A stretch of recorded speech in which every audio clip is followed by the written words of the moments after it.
아니, 왜 축구는 안 보여주고 자꾸 관중석만 보여주는 거야? 한국인들이 예쁘긴 승무원들이 많이 갔으니까 그렇지. 최근 아시안컵 중계방송에서 한국 응원단의 모습이 자주 비춰지고 한국의 젊은 여자 응원단이 많이 클로즈업되면서 화제가 되었다고 하죠. 사실 저처럼 축구팬이 아니었어도 카타르에서 하는 대표팀의 경기를 응원하는 승무원들이 많았을 것 같습니다. 저도 벌써 세 번째 경기를 직관하고 있는데요. 사우디전은 정말 드라마 그 자체였습니다. 아니, 영화 같은 8강 진출이라고 해도 되겠어요. 저는 축구는 잘 모르지만 뭔가 풀리지 않는 경기 분위기에 답답해졌거든요. 초반에 위기 상황이 많아서 안돼를 얼마나 외쳤는지 몰라요. 선제골을 먹은 뒤로는 안타까움이 응원석에 가득했고요. 일부 사우디 팬들은 저희를 놀리기까지 하더군요. 사우디의 응원단의 수가 압도적으로 많았지만 우리 한국 응원단도 정말 열심히 응원했습니다. 저희도 끝까지 마음을 모아 응원했고 선수들도 마지막까지 포기하지 않은 투지를 보여준 덕분일까요? 20분 동안 거센 공격을 했을 때는 정말 저희는 환호와 탄식의 도가니였습니다. 조규성의 골이 골포스트를 맞고 나왔을 때의 안타까움이란, 치열한 접전 끝에 드디어 조규성의 헤더골이 터졌을 때 저도 눈물이 터지더군요. 저뿐만 아니라 같이 온 한나도 다른 응원단분들도 서로 얼싸안고 감동과 환희를 나누었습니다. 옆에 계시던 남자분이 조규성은 사우디 킬러 같다며 지난번 친선 경기에서도 활약했다고 하더군요. 정말 꼭 필요한 순간에 터진 골이었습니다. 99분에 터진 골이라니 너무 드라마틱하지 않나요? 결국 승부차기까지 가게 되었었는데요. 첫 키커가 손흥민 선수였어요. 사우디 팬들은 야유를 퍼붓더군요. 비매너의 모습이라니 숨죽이며 두 손 모아 응원했습니다. 골망을 가르는 골이 터졌을 때 응원단 모두가 그의 이름을 불렀습니다. 조규성 선수의 골이 승부차기의 기회를 만들었다면 조현우 골키퍼의 선방은 승리를 확정지었는데요. 연이은 승부차기 선방은 정말 멋졌습니다. 축구를 잘 아시는 분이 많으시겠지만 승부차기 지점에서 선수의 움직임을 읽고 대처하는 게 쉬운 일이 아니거든요. 얼마나 많은 연습을 했기에 가능할 일일까요? 두 개를 연달아 막아내는 선방을 했을 때는 에듀케이션 시티 스타디움이 정말 떠나가는 줄 알았습니다. 아직도 그 함성과 짜릿한 순간이 생생하네요. 경기 종료 후 인사하는 선수들과 감동과 환희를 나누었는데요. 잊지 못할 순간이었네요. 지난 경기에 대한 이야기를 하다 보니 제 소개가 늦었네요. 안녕하세요. 저는 카타르 항공에서 근무하는 승무원 이지혜입니다. 저는 이제 카타르 항공에서 근무한 지 22개월 차가 되었는데요. 벌써 카타르에서 두 번째 겨울을 맞이하고 있습니다.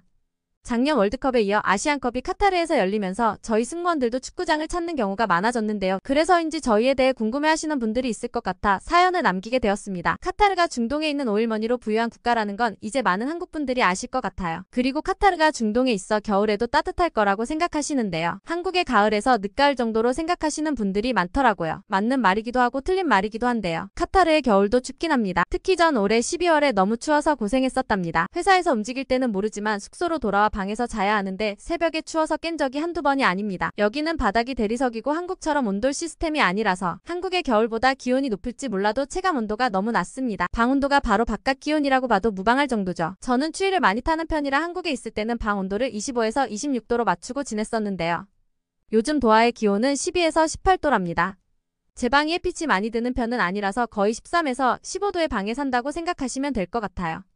전 전기장판이 없었으면 진작에 얼어 죽었을 것 같아요. 카타르 사람들은 패딩 같은 건 입은 적은 본 적이 없고 후드에 점퍼 차림에 카타리라는 전통 의상을 위에 입던데 신기해요. 대부분 카펫을 깔아서 바닥에 찬기를 막아주는 것 같은데 전 사실 카펫 청소와 관리가 위생적인가 싶어 아직도 고민 중이에요. 큰 카펫은 관리가 어려울 것 같고 작은 카펫은 기도용이라 구입이 조금 망설여집니다. 카타르의 추위도 그렇지만 처음 왔을 때 이곳에 과연 내가 적응할 수 있을까 하는 고민도 했습니다. 중동은 종교와 문화가 우리와는 매우 다른 것으로 유명하잖아요. 하루에도 몇 번씩 전 도시에 이슬람 경전이 울려 퍼집니다. 승무원 합격 후 트레이닝을 받고 현직에서 서비스를 할 때도 이 종교와 문화의 영향을 많이 받죠. 도하가 주는 이국적임이 좋을 때도 있지만 거주하며 살게 되니 개인적으로 힘들게 느껴지는 부분들이 있더군요. 한국에서는 가족이나 친구와의 관계가 깊은데 여기 카타르에 오니 온전히 혼자였습니다. 회사에서 동료들과 잘 지내면 되지 않냐고 이야기하시는 분도 계실 텐데 중동 외항사는 워낙 취향지도 많고 스케줄이 다양해서 매 비행마다 크루들이 달라집니다. 170여 개국을 운항하고 있고 승무원들의 국적도 매우 다양하고 수도 많아 매 비행시마다 새로운 팀이 구성되는데요. 너무 좋은 팀이어도 하루, 최악의 팀이어도 하루 이틀이면 팀이 해체가 되는 거죠. 장점도 있긴 하지만 외로움을 야기하는 부분이 되었습니다. 개인적으로 연락하고 만나면 되겠지라고 생각했었지만 도하에 와보시면 알 거예요. 시내 곳곳에 자리한 셀 수 없이 많은 승무원 아파트에 비해 대중교통은 거의 없다시피 해 지정된 택시나 우버로만 다닐 수 있고 각기 다른 스케줄 근무로 도하에서는 만나는 약속을 잡는 것도 쉽지 않았습니다. 물론 이런 상황에서도 활발히 대외 활동을 즐기는 사람들도 있었지만 전 그게 쉽지 않더군요. 때때로 외로움이 물밀듯 몰려오는 순간이 있지만 제 꿈이었던 승무원 생활을 하기 위해 꿋꿋하게 도하 생활을 하고 있는 중입니다.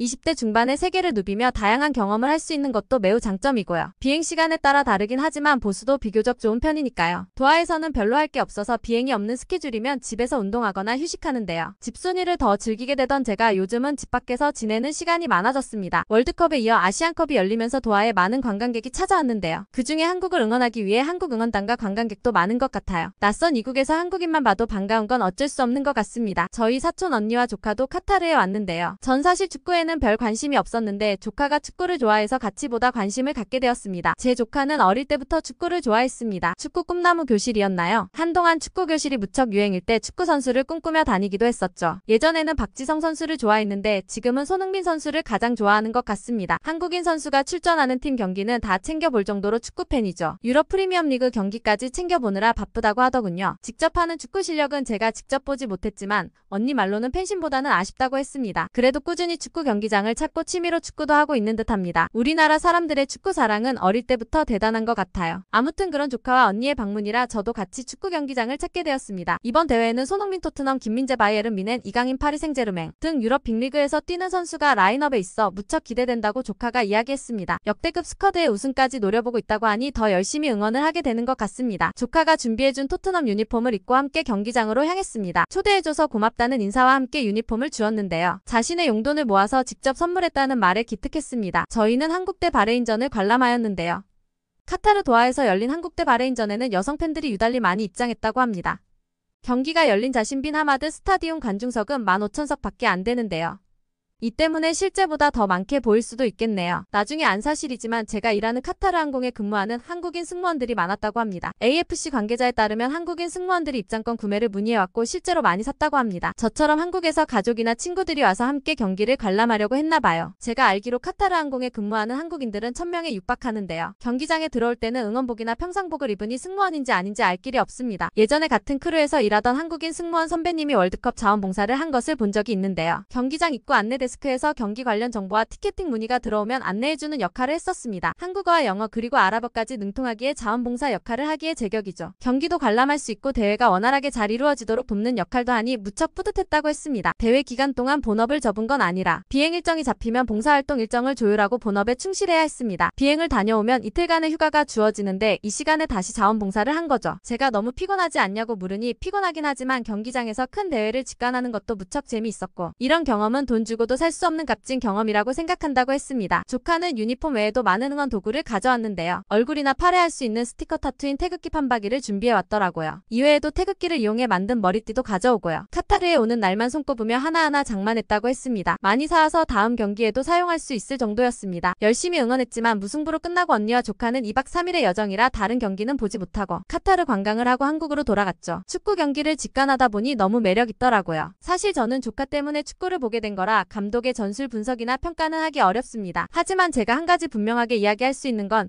현장에서 본 선수들은 모두 다 죽어라 열심히 뛰어다니고 압도적으로 적은 관중수에도 불구하고 모든 붉은 악마들이 목청이 터져라 응원했다는 겁니다. 그래서 또 경기장을 가고 싶었는데요. 말레이시아전은 같은 승무원인 한나랑 갔습니다. 한나는 패션쇼를 방불케 할 만큼 무척이나 신경 쓴 모습이었습니다. 태극기로 만든 리본 머리띠에 어디서 구했는지 대형 태극기를 두르고 나타났습니다. 응원도 열정적으로 즐기는 대한민국 응원단의 모습이네요. 저희가 앉는 곳 옆에 한국에서 온 분들이 있어 같이 응원하게 되었는데요. 저희가 이야기도 안 했는데 승무원이냐고 물으시더라고요. 요즘 카메라에 잡히는 응원단에 젊은 여자분들이 많아 카타르에 있는 승무원이라는 이야기가 많이 나오고 있다며 말이죠. 같이 응원하며 한국에서 가져온 간식도 나누어 주셨는데요. 오랜만에 먹는 한국 과자가 왜 이렇게 맛있죠? 다음에 인천 비행이 잡히면 저도 과자 좀 챙겨와야겠다고 생각했습니다. 저와 한나는 돌고래 소리를 발사하며 열심히 응원했습니다. 하지만 결과는 다들 아시다시피 너무나 아쉬운 무승부였습니다. 부디 16강전부터는 가지고 있는 역량을 모두 발휘하시고 심판은 또한 대한민국 팀에게 기울기를 얼마나 기도했는지 모릅니다. 제 간절한 기도가 통해서일까요? 모든 대한민국 국민이 기도해 주셔서겠죠. 이번에 사우디를 이기고 드디어 8강에 진출하게 돼서 너무너무 기쁩니다. 다음 경기는 비행 스케줄로 직관할 수 없을 것 같아 너무 아쉽네요. 사실 승무원으로 도하에 사는 것은 참 심심합니다. 개인적으로 좀 더 오래오래 최대한 아시안컵을 즐기게 해주시길 바랍니다. 다들 승무원 생활을 하면 매일이 신나고 재미있을 것 같다고 하는데요. 꿈꾸던 직업으로 일을 하게 되었고 전 세계를 일하며 여행을 할 수 있다는 것은 최고의 장점이죠. 170개국 국제국을 운항하기 때문에 해외여행을 더 잘 다니게 되긴 해요. 하지만 모든 일이 그렇듯이 아무리 좋아하는 일이라도 장단점이 있기 마련이니까요. 세계 각국의 승객들을 상대로 서비스하는 게 쉬운 일은 아니랍니다. 예전에 영국행 비행을 하게 되었을 때 영국은 신사의 나라라고 기대했었는데요. 영국분으로 보이는 중년 남자분이 와플을 먹고 싶다고 하셨는데 마침 와플이 다 매진되고 없었습니다. 상황을 설명해 드리자 계속해서 왜 와플을 가져다 주지 않느냐며 불친절한 서비스라고 큰 소리로 항의하셔서 매우 당황스러웠습니다. 나라의 국민성도 있지만 개개인의 인성이 더 중요하다고 생각되었던 순간이에요. 전 한국 인천으로 가게 되는 스케줄이 지금도 너무 좋답니다. 지난번 비행 때는 부사무장님이 일본인이고 저만 한국인 크루라 긴장되었었는데요. 비딩은 우선순위로 신청해서 받는 비행 스케줄이고 제가 이번에 1등이라 인천 비행에 성공한 것입니다. 10시간의 비행이지만 인천행은 부모님도 만날 수 있고 친구들도 볼 수 있어서 너무 좋거든요.